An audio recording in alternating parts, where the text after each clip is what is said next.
Welcome दोस्तों, study with मधु के साथ आप सभी का फिर से स्वागत है। और मैंने आपको इससे पहले एंडोप्लाज्मिक रेटिकुलम के बारे में पढ़ा दिया है। सो आज मैं पढ़ाने वाली हूँ आपको राइबोसोम क्या होता है। और ये राइबोसोम आप पढ़ने के बाद किसी भी लेवल का एग्जाम देंगे आपके लिए बहुत ईजी होगा। इससे सारे क्वेश्चन आपके फंसेंगे। तो चलिए स्टार्ट करते हैं राइबोसोम मधु के साथ। ओके, देखिए राइबोसोम क्या होता है। वैसे तो हमें नॉर्मल पता है कि राइबोसोम जो है वो प्रोटीन का संश्लेषण करता है, मतलब प्रोटीन बनाता है। लेकिन क्यों बनाता है, क्यों जानकारी, क्या है प्रोटीन, क्यों चाहिए प्रोटीन, बनाना ही क्यों है। ऐसी सेल है ये जो प्रोटीन का निर्माण करती है, जिसको हम बोलते हैं राइबोसोम। इसलिए राइबोसोम पढ़ना हमारे लिए अति आवश्यक और महत्वपूर्ण माना गया है। तो ये सेल का ही एक अंग है जिसे हम राइबोसोम कहेंगे। तो सबसे पहले राइबोसोम क्या है देखते हैं। देखिए राइबोसोम की अगर हम बात करें तो इसका आकार जो होता है वो गोलाकार आकार का होगा, है ना, सर्कल में होगा, गोल गोल होगा और गुम्मद के आकार का होता है। और आपको सबसे महत्वपूर्ण बता दें कि ये इसका व्यास क्या होता है।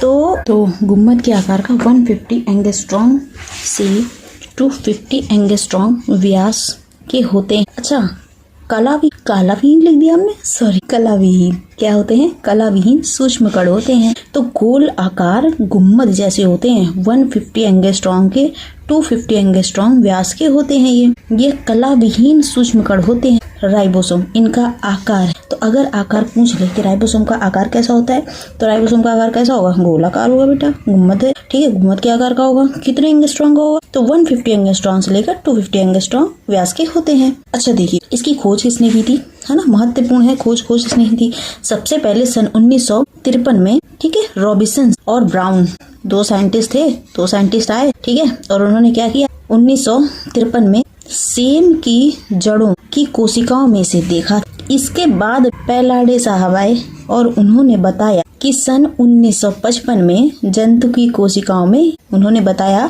कि जो जंतु की कोशिकाएं होती हैं उसमें राइबोसोम पाया जाता है। और इन्होंने सबसे पहले कब बताया था, 1955 बताया था, साइंटिस्ट थे ये पैलाडे जी। ओके, इसके बाद नेक्स्ट पॉइंट देखिए, महत्वपूर्ण है। 1974 में पैलाडे ने इस कार्य के लिए नोबेल पुरस्कार प्रदान किया था। इन्हें सम्मानित किया गया 1974 में नोबेल पुरस्कार से, वो भी क्योंकि इन्होंने राइबोसोम की खोज की थी, जो कि हमारी कोशिका में सबसे महत्वपूर्ण अंग माना जाता है। क्योंकि ये प्रोटीन का निर्माण करता है। तो राइबोसोम सेल में पाए जाने वाले, ठीक है, राइबोन्यूक्लिक प्रोटीन के सूक्ष्म कण होते हैं। ये पॉइंट है आपका जो याद करने वाला है कि राइबोसोम सेल में पाए जाने वाले राइबोन्यूक्लिक प्रोटीन के सूक्ष्म कण होते हैं। अच्छा, राइबोन्यूक्लिक प्रोटीन क्यों पढ़ा, क्योंकि ये आरएनए प्लस प्रोटीन से मिलकर बने होते हैं, इसीलिए इसे हम राइबोन्यूक्लिक प्रोटीन कहते हैं।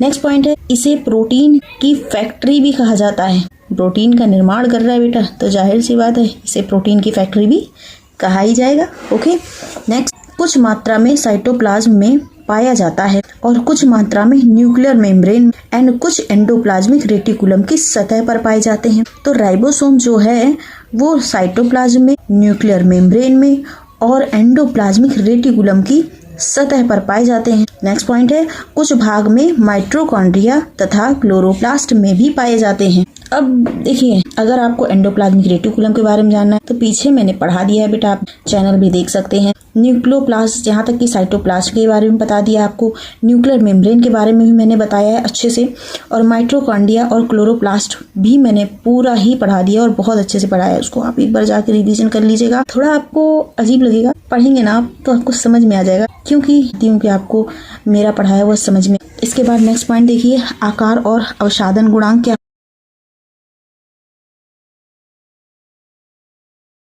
टू टाइप्स ऑफ राइबोसोम्स बताए गए हैं, जैसे कि आप देख सकते हैं वीडियो में कि मैंने डायग्राम बनाया हुआ है अच्छे से, और ताकि आपको समझ में आ जाए इसलिए मैंने डायग्राम सहित आपको समझाया है। देखिए, दो प्रकार के राइबोसोम्स होते हैं, पहला होता है 70S, दूसरा होता है 80S। अच्छा, ये दो प्रकार के हैं, ठीक है, और प्रोटीन भी बनाता है।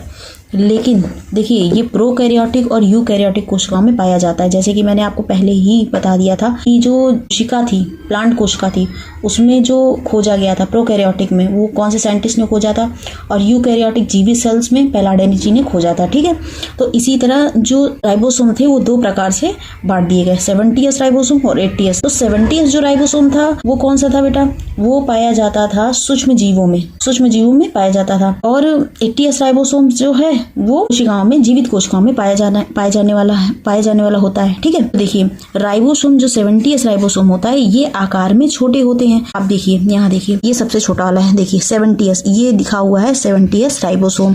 ठीक है, कितने एंगस्ट्रॉम का होगा, 210 का होता है। ठीक है, 210 एंगस्ट्रॉम का 70S राइबोसोम होता है।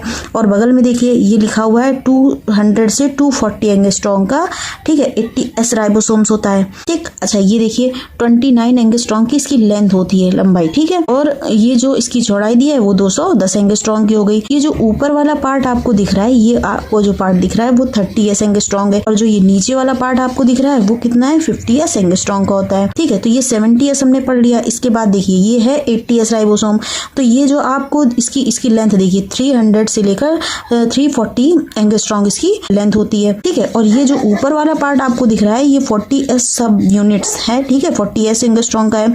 और ये जो आपको दिख रहा है सब यूनिट, ठीक है, ये कौन सा नीचे वाला सब यूनिट कौन सा है, 60S सब यूनिट है। ठीक है, तो ये 30S सब यूनिट हो गई, 50S सब यूनिट, 40S सब यूनिट और 60S सब यूनिट, इन दोनों से मिलकर 70S और 80S राइबोसोम बना। अच्छा, आप ये मत सोचिएगा कि यहाँ 5 और +3 है तो यहाँ पर जो है 80 होना चाहिए, पर यहाँ पे 70 क्यों है ना। तो 70 इसलिए है क्योंकि ये हमने आपको बताया था कि इसके आकार, ठीक है, इसके आकार पर निर्भर करता है कि ये 70S है। ठीक है, और साथ गुणांक पे और आकार पर निर्भर करेगा कि ये 70S है, ना कि यहाँ पे एडिशन हमें करना है। ठीक है, तो ये इंपॉर्टेंट क्वेश्चन है। यहाँ पे बड़े बच्चे कंफ्यूज जाते हैं, अरे ये तो 3 और 5 है तो यहाँ तो फिर 8 होना चाहिए था, तो 80S एंगस्ट्रॉम होना चाहिए, बट ऐसा नहीं है क्योंकि इसका आकार और साइज जो है वो छोटा है, इस वजह से यहाँ पे 70S रखा गया है।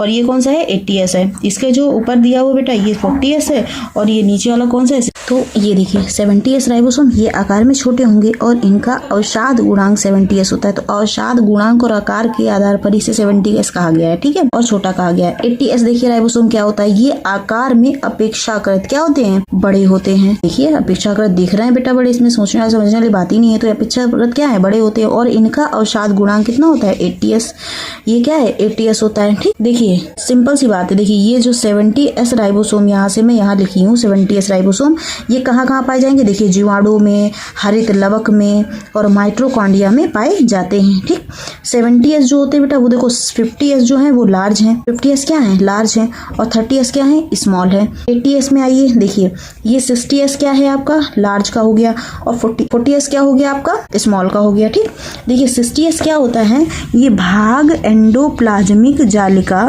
ठीक है, या केंद्रक कला पर चिपका रहता है अथवा स्वतंत्र अवस्था में रहता है ना, कह सकते हैं चिपका रहेगा या फिर क्या होगा, स्वतंत्र अवस्था में रहता है। ठीक है, 60S आपका राइबोसोम। इधर देखिए, इधर समझ में आ जाएगा। देखिए ये सब यूनिट दी है आपकी 40S, ठीक है, ये बड़ी वाली यूनिट हो गई 60S। ठीक है, 40 और 60S हो गई। 80 वाला समझा रहे हैं आपको, 80S वाला। ठीक है, तो ये 40 और ये 60S हो गई। Mg+, ठीक है, Mg+2 का होता है इसमें चार्ज जो होगा वो क्या होगा, Mg+2 का इसमें चार्ज होता है। ठीक है, राइबोसोम जो होते हैं वो Mg+2 आयन जो होता है, Mg+2 आयन से क्या होता है, जुड़ जाता है, आपस में जुड़े रहते हैं। देखिए Mg2+ आयन से क्या होंगे, जुड़े रहेंगे। यहाँ +2 कर दीजिए, Mg+2 आयन से क्या रहेंगे, आपस में जुड़े रहते हैं। ठीक है, जिस समय Mg+2 आयन की सांद्रता कम हो जाएगी, जिस समय Mg+2 आयन की सांद्रता जो हो जाएगी वो कम हो जाती है, तो वो दो भाग एक दूसरे से अलग हो जाते हैं।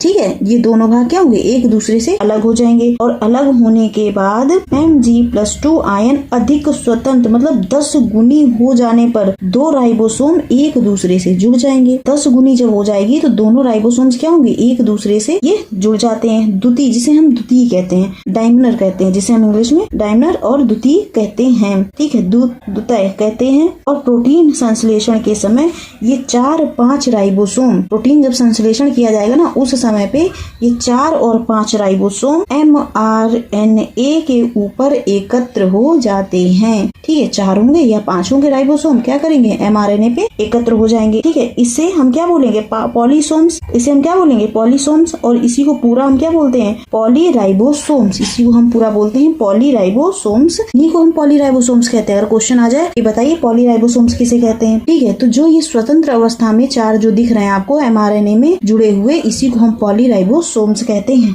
ठीक है, तो ये 80S का एग्जाम्पल था जो हमने आपको चित्र सहित समझा दिया है। सबसे बड़ी कंफ्यूजन क्या होती है, हमने अवसाद गुणांक कितनी बार यूज किया, ठीक, लेकिन हमको ये नहीं समझ में आता ये जो आपको दिया हुआ अवसाद गुणांक, या इसको इंग्लिश में बोलते हैं सेडिमेंटेशन कोफिशिएंट, ये है क्या। ठीक है, ये है क्या, हमें नहीं पता ये क्या है। ठीक है, तो हम इसमें समझाएंगे आपको कि ये सेडिमेंटेशन कोफिशिएंट होता क्या है। देखिए, ये एक यंत्र है। ठीक है, क्या है, एक यंत्र है। सेडिमेंटेशन जो होता है कोफिशिएंट यंत्र, ठीक है, के द्वारा क्या किया गया था, प्रयोग किया गया था। ठीक है, ये अल्ट्रा सेंट्रीफ्यूजन, इसको अल्ट्रा सेंट्रीफ्यूजन्स कहते हैं, इसको अल्ट्रा सेंट्रीफ्यूजन्स कहते हैं। इसी में कुछ विशेष प्रकार की नलिका लगी होती है। ठीक, और इसमें राइबोसोम के ठीक है एक विशेष घोल को क्या करते हैं, रख देते हैं। इस यंत्र में विद्युत धारा निश्चित तेज रफ्तार में घूमती है। ये जो यंत्र होता है इसी में विद्युत धारा एक निश्चित तेज रफ्तार यंत्र में क्या करती है, घूमती रहती है। और जो राइबोसोम्स होते हैं तली में बैठ जाते हैं। जब तेज रफ्तार में घूमेगी तो जो राइबोसोम्स होगा वो क्या होगी, इसी के तली में क्या करेंगे, नीचे बैठ जाएंगे। जो तली में बैठ जाते हैं उसे हम सेडिमेंट कहते हैं। ठीक है, SEDIMENT, ठीक है, सेडिमेंट कहते हैं। जबकि दूसरे प्रकार के राइबोसोम्स जो होते हैं वो एक दूसरी निश्चित रफ्तार में बैठेंगे वो भी, लेकिन एक दूसरे की निश्चित रफ्तार में वो बैठते चले जाते हैं। ठीक है, इसी रफ्तार को, जो एक निश्चित रफ्तार जो बन रही है, इसी को हम सेडिमेंटेशन कोफिशिएंट कहते हैं। ठीक है, इसी को हम सेडिमेंटेशन कोफिशिएंट कहते हैं और इसी को हम S कहते हैं। ठीक है, S यूनिट। ठीक, इसी को हम ये सब यूनिट, ठीक है, इसी को हम ये S जो लिख रहे हैं ना, इसी को हम सब यूनिट या सेडिमेंटेशन कोफिशिएंट कहते हैं। ठीक है, अगर सेडिमेंटेशन कोफिशिएंट क्या है, ठीक है, और ये 70S क्या होता है, S है क्या, स्मॉल राजी है क्या, S तो सेडिमेंटेशन कोफिशिएंट है। ठीक है, और ये क्या है, ये हमने आपको अभी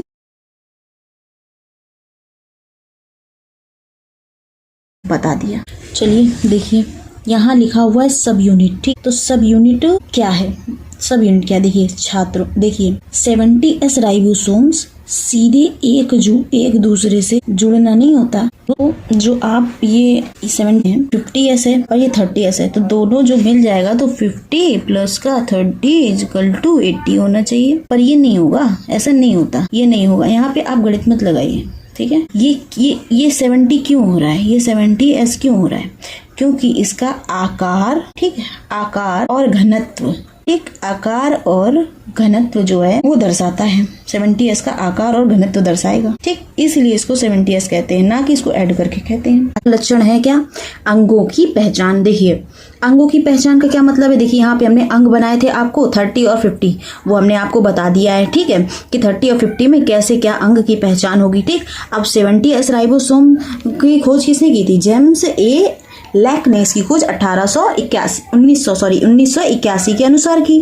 ठीक है, अब देखो इसमें मेन चीज क्या है कि इन दोनों को जुड़ना। ठीक है, इनमें दूसरा लक्षण क्या है, जुड़ना। तो एसोसिएशन का क्या मतलब होता है, ये हम आपको बताते हैं। देखिए, एसोसिएशन का मतलब होता है यह प्रदर्शित करता है जो 30S और 50S है, ये दोनों आपस में जुड़ेंगे। एसोसिएशन का मतलब क्या होता है, जुड़ना। ठीक है, और प्रोटीन का निर्माण करेंगे। दोनों जब अलग हिस्से आपस में जुड़ते हैं तो क्या करते हैं, प्रोटीन का निर्माण करते हैं। और जब ये दोनों आपस में जुड़ने के बाद जब फिट हो जाते हैं, ठीक है, तो ये एक सुरंग बनाते हैं जिसको हम क्या बोलते हैं, ट्यूनल बोलते हैं। ठीक है, सुरंग बनाएंगे, इसको हम ट्यूनल बोलेंगे। अच्छा, ये होता है क्या है, ये mRNA का मार्ग देता है। ठीक है, सुरंग जो होगा mRNA का मार्ग देगा। तो सुरंग और mRNA का मार्ग होगा किसके द्वारा, एसोसिएशन के द्वारा। ठीक है, अब देखिए, जुड़ने के बाद दोनों के बीच में जो सुरंग बना है, ठीक है, जो टनल बना हुआ है, बनाती है, उसी के अंदर mRNA का एक धागा हो, ठीक है, धागा गुजरता है ताकि प्रोटीन का निर्माण हो सके।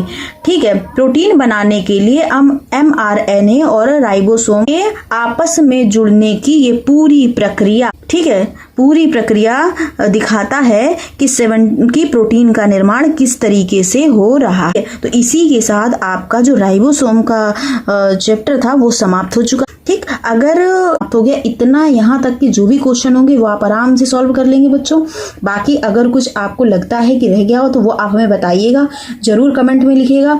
और आपका सबसे बड़ा योगदान ये रहेगा कि आप हमारी वीडियो देखिए, शेयर करिए, लाइक करिए, कमेंट करिए। जो मुझसे भूल चूक हो रही है वो मुझे बताइए ताकि मैं उस पर सुधार कर सकूं। अगर आप लोग बताएंगे नहीं तो मेरी वीडियो आगे बढ़ नहीं पाएगी। मैं इसीलिए मेहनत कर रही हूँ कि आप लोगों को समझ में आए। राम राम और भारत माता की जय।